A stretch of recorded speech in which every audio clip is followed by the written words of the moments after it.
élèves, est-ce que ça vous tente de terminer notre première suite de tutoriels sur l'environnement de travail? Alors je vous le rappelle, on avait d'abord une première partie dans notre tutoriel qui était liée à Android Studio et Gradle, donc notre environnement de travail. On va avoir une seconde partie qui est liée à Material Design, donc là rien de technique que du visuel, on va voir un peu les concepts et les caractéristiques de ce design.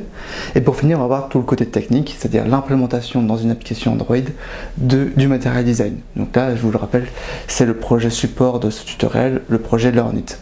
Alors qu'est-ce qu'on va aborder dans cette dernière vidéo d'Android Studio? C'est très simple, on va aborder tout ce qui est ergonomie de cet environnement de travail. Donc là vous le savez déjà, mais Android Studio est basé sur IntelliJ et donc forcément toute l'ergonomie qui est vraiment très bonne de IntelliJ a été mise dans Android Studio. Et alors pour information, IntelliJ lui fait des efforts pour être compatible avec le développement Android et donc du coup on va voir pourquoi c'est préférable d'utiliser Android Studio que IntelliJ. Ok, alors pourquoi utiliser plutôt Android Studio que IntelliJ si les deux permettent de faire du développement Android? Il y a plusieurs réponses à cette question et la plus évidente serait de dire que comme Android Studio est développé et maintenu par Google et que Android aussi est développé par Google, vous aurez les dernières fonctionnalités en termes de développement d'Android Studio plus rapidement que dans IntelliJ et vous aurez raison de le penser, c'est forcément le cas. Mais moi j'aimerais vous donner deux autres raisons qui sont fortement liées à l'environnement de travail. Alors la première raison, c'est le générateur d'architecture entière d'Android Studio. Donc par exemple, si vous voulez un enchaînement d'écran à la slider, vous pouvez demander à Android Studio de vous générer toutes les activities, tous les fragments et toutes les ressources nécessaires pour cette fonctionnalité.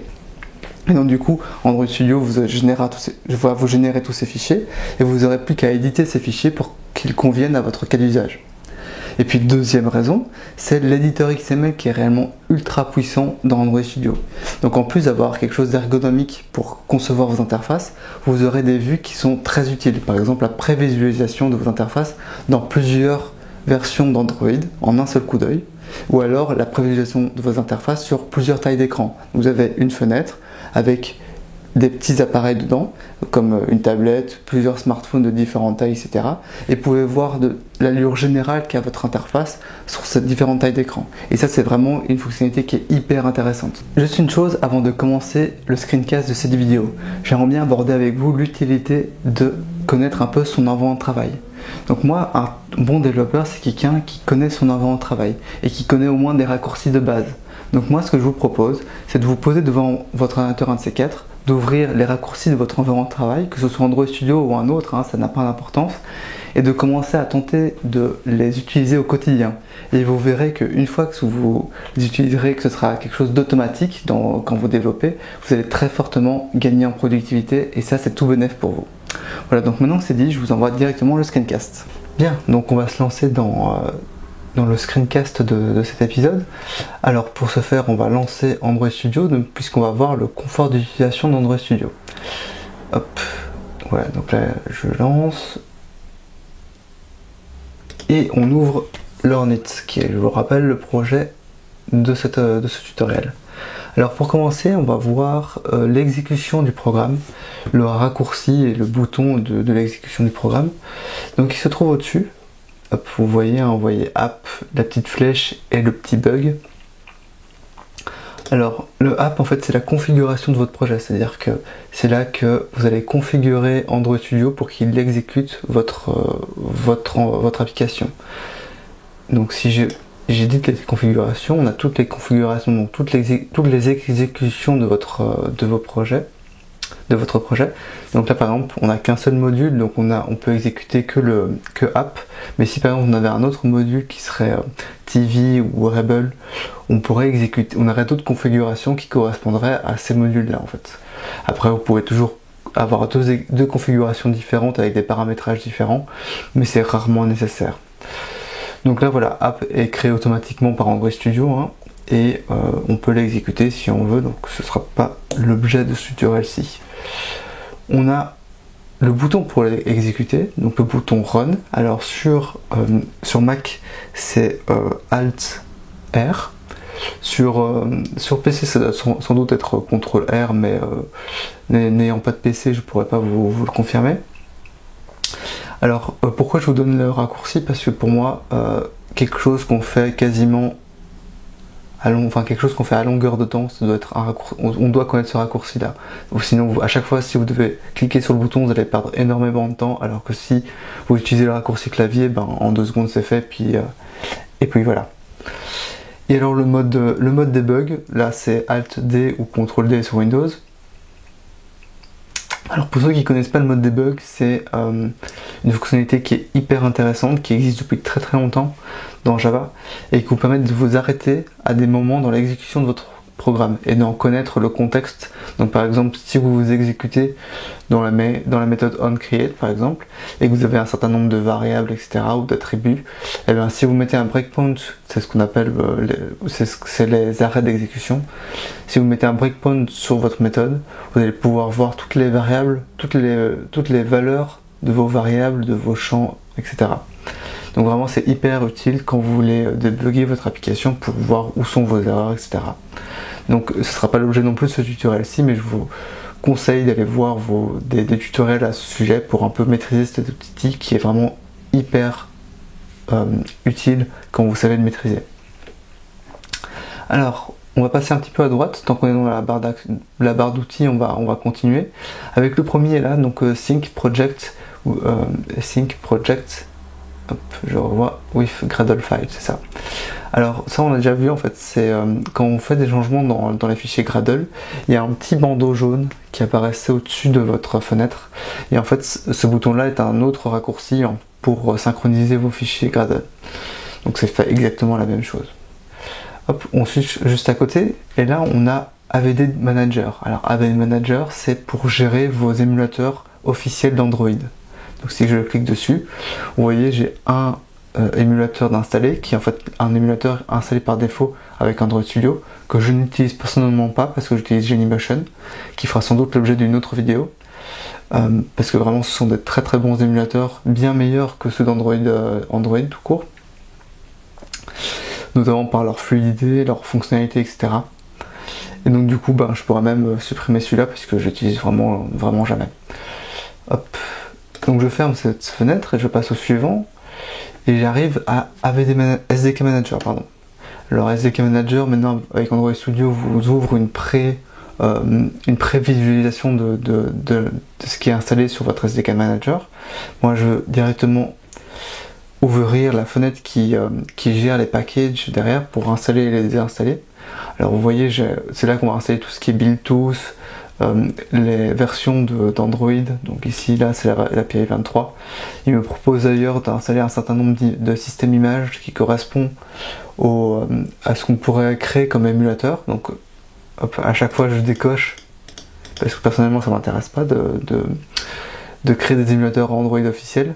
Et en plus de ça, les images système prennent énormément de place en termes de gigas sur votre poste de travail. Donc vraiment, si vous n'utilisez pas les émulateurs émulateurs officiels, n'instalez pas les images, ça sert à rien, ça va prendre la place inutilement sur votre ordinateur. Donc voilà, donc là il y a tout le package, tous les API, tout ce qui est repository pour utiliser les bibliothèques de Google. Donc là je vous dis, installer au minimum Android Support Repository, Android Support Library et Google Repository. Ce sont 3 packages qu'on aura besoin pour réaliser notre application. Ok, donc c'est tout pour le SDK Manager. Et le dernier, c'est Android Device Monitor. Alors ça c'est quelque chose c'est une fonctionnalité que très peu de développeurs utilisent, parce que ça a l'air un peu complexe, alors qu'en fait c'est vraiment super simple, et moi-même j'utilise à la fin de mes projets en fait. Enfin, pas toujours à la fin de mes projets, mais en tout cas à la fin, je vois un peu qu'est-ce que me donne comme information ce plugin là d'Android. Alors là on peut voir en fait à chaque fois, donc à gauche on aura tous les devices qui sont connectés à votre environnement de travail, donc que ce soit émulateur, téléphone, etc. Et à droite on va avoir tout ce qui est toutes les informations, toutes les différentes informations qui est disponible pour les différents devices connectés. Donc on a notamment tout ce qui est lié au multithreading, tout ce qui est lié à la mémoire, des statistiques sur le réseau. Alors là c'est une information hyper importante, parce que vous savez, les requêtes réseau sont très gourmandes en termes de batterie, d'énergie, donc du coup un impact direct sur votre batterie, sur la batterie du téléphone de votre utilisateur final. Donc du coup c'est important de ne pas trop avoir une statistique importante sur le réseau, de ne pas faire trop d'appels réseau pour utiliser le moins possible la batterie de l'utilisateur. Alors après on a le système de fichiers de votre terminal, tout ce qui est contrôle émulateur et les informations système de l'émulateur ou du device. Donc voilà, donc moi personnellement en tout cas je vous conseille de jeter un œil à cette vue au moins à la fin de votre projet pour voir si vous êtes un peu dans le vert partout quoi. Si vous n'utilisez pas trop de mémoire, si vous faites pas trop de requêtes réseau, donc si vous voyez des gros pics et tout, il y a peut-être quelque chose à modifier dans votre code, etc. Ok, donc c'est tout pour la barre d'outils. On va directement switcher sur l'onglet Project, sur une information que vous connaissez déjà, puisque je vous l'ai déjà un peu montré lors de la première vidéo. C'est les différentes vues que vous pouvez appliquer sur cet onglet Project. Donc jusqu'à présent, on était sur la vue Android. Je vous ai déjà montré la vue Project, qui est une vue qui vous montre un peu plus de fichiers que la vue Android. Personnellement, c'est une vue que je préfère. Après, il existe plein d'autres vues, notamment par exemple la vue package, où on va voir tous les packages source Java et XML confondus. Donc on a la vue Android, on a vraiment plein de vues. Moi, je vous conseille de un peu le regarder toutes et de voir celle qui vous convient le mieux. Alors pour Google, la vue par défaut, c'est celle d'Android, forcément, c'est celle qui a été designée pour les applications Android. Après, libre à vous de l'utiliser ou non. Ok, alors maintenant dans notre projet, on peut faire un certain nombre de choses, notamment quelque chose que j'ai déjà parlé dans l'introduction de cette vidéo, c'est la génération de code. Alors là, on peut faire deux types de génération, celle pour les ressources et pour les fichiers Java. Alors on va voir les deux. Donc pour les ressources, par exemple, je fais commande N ou CTRL N sur Windows pour afficher le menu. Et là, je peux générer quoi? Je peux générer Android Resource File, donc un fichier de ressources, donc de différents types, value, color, drawable, etc. qui est possible de paramétrer juste en dessous tout ça. Donc je vous conseille un peu de bidouiller pour voir qu'est-ce que vous pouvez générer. Là, il y a vraiment énormément de possibilités. Ce serait vraiment trop long, il faudra un tuto entier pour tous les énumérer. Alors qu'est-ce qu'on a d'autre? On a aussi Vector Asset et Image Asset. Alors par exemple, je vais faire sur Image Asset. Image Asset, c'est quoi? C'est un outil qui était avant disponible sur une page web développé par un des designers de Google qui s'appelait Android Asset Studio et qui vous permettait à partir d'une image d'une grande résolution, générer toutes les images dans les différentes tailles possibles par rapport aux différentes tailles d'écran d'Android. Donc si vous ne connaissez pas, en fait, il faut savoir que une image doit être répétée en différentes tailles pour les applications Android pour pouvoir être utilisée dans les différentes tailles d'écran. Donc par exemple, si vous exécutez votre application sur une télé ou sur un smartphone de 3 pouces, l'image qui va être prise pour vos interfaces ne seront pas les mêmes. L'un sera pris dans le dossier XXX HDPI et l'autre sera pris dans le MHDPI par exemple. MDPI. Donc vraiment c'est important de faire ces différentes résolutions d'images et cet outil là vous permet de le faire automatiquement. Donc là vous fournissez simplement l'image que vous voulez redimensionner dans les différentes tailles d'écran et automatiquement il va vous le faire, mais en plus il va vous les ranger dans les différents dossiers voulus pour ça quoi. Donc du coup c'est vraiment une super fonctionnalité parce qu'avant il fallait ouvrir la page web, placer votre image en grande résolution, récupérer dans un zip toutes les images découpées, puis après les placer une à une dans votre projet, donc c'était vraiment très, très chiant. Ok, donc ça c'est un outil qui est vraiment hyper intéressant et hyper utile pour les développeurs Android et je vous conseille je vous conseille vraiment d'utiliser en fait. Ok, alors maintenant c'est tout pour les ressources, on va voir aussi pour les fichiers Java. Donc qu'est-ce qu'il est possible de générer pour les fichiers Java? De plein de choses en fait. Alors on va aller dans UI, dans mon package UI qui reprend tout ce qui est fragment, activity, adapteur, etc. Et on va voir ce qu'on peut générer comme UI. Alors on a plein de choses, on peut les voir tout en dessous. Donc on peut générer des trucs sur les activities, sur Android Auto, sur Google, les services, les wearables, etc. Nous on va voir un exemple, c'est les fragments par exemple. On va gérer un écran, on va générer un fragment qui sera une liste. Voilà. Donc je clique, on a un certain nombre d'informations, alors je ne vais pas tous les remplir, je ne vais pas modifier, je vais simplement dire que je ne veux pas générer de gris quand je suis en mode paysage. Oui, parce que Learnit n'est pas une application qui a été designée pour être en mode paysage. Et je vais laisser les informations par défaut, puisque bon, c'est juste pour vous montrer. Donc finish, et là il va me générer deux fichiers.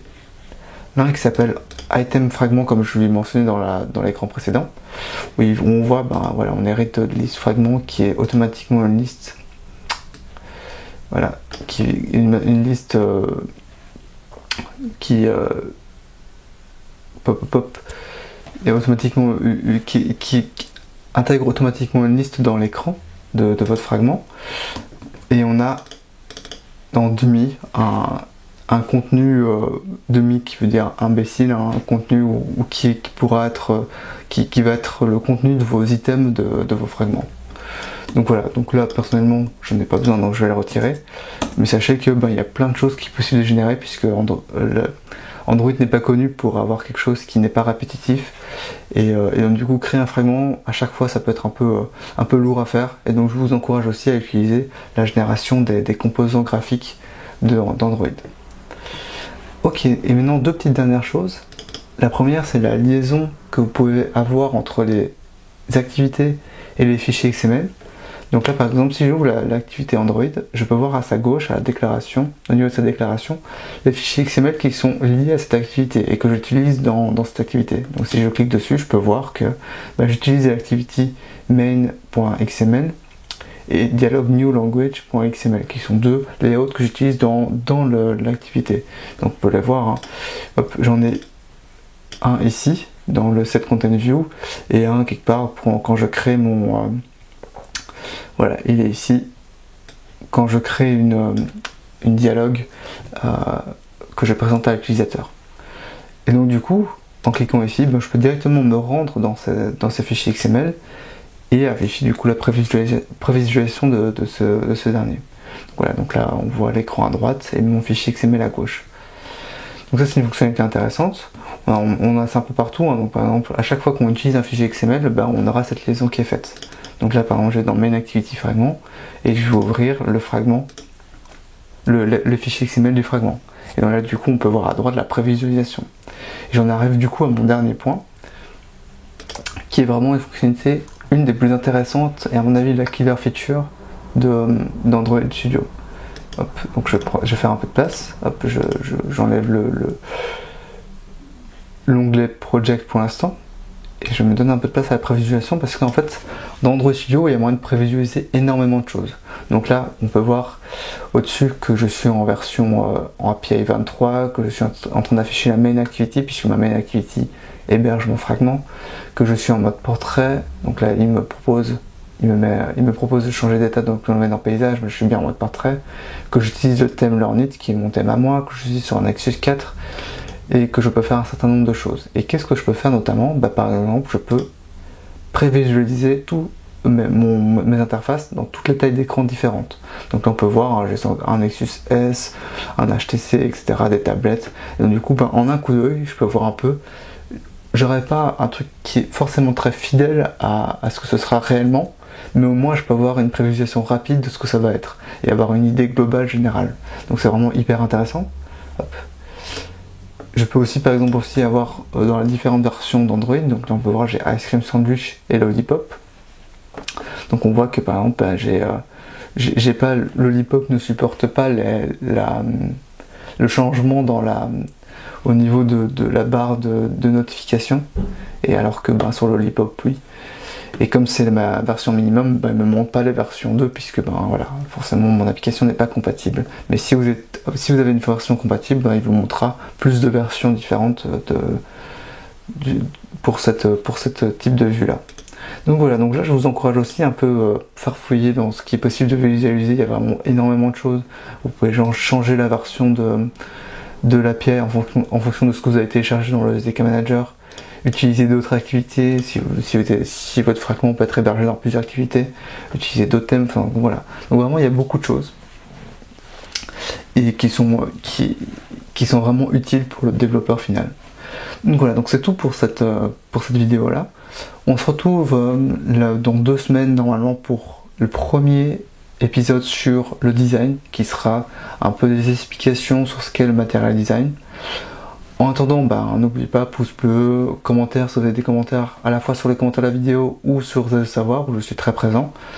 Et sinon, je vous dis ciao les gars.